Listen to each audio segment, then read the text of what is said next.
o'quvchilar, mana bugun bizning maktabimizga mehmonga hammamiz sevgan bloger, aktyor Bobur Mansurov keladi.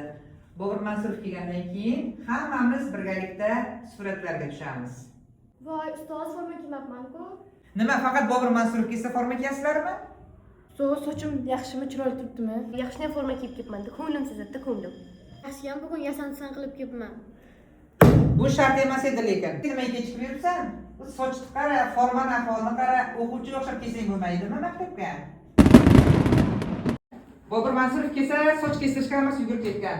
Bitta bo'lgurmay qoldi-da, qarang shu trenddagi sochmi shu endi. Sochku trendda, lekin bitlab ketmasin-da, ukajon. O'ylab turdi. Boburjon, bular hammasi sizga taqlid qilishyapti. Sizni yo'lingizdan ketmoqchiman shu o'quvchilarimiz. Sizlar qanday shu manda bloger bo'lmoqchi? Bobur aka, nima deyapsiz? Sizdan o'tib ketamiz. Sizlar shunday bo'ldi, mendan ham o'tinglar. Charchamanglar, ko'p xursand bo'ldim. Zo'r o'qinglar, zo'r inson bo'lyapsiz.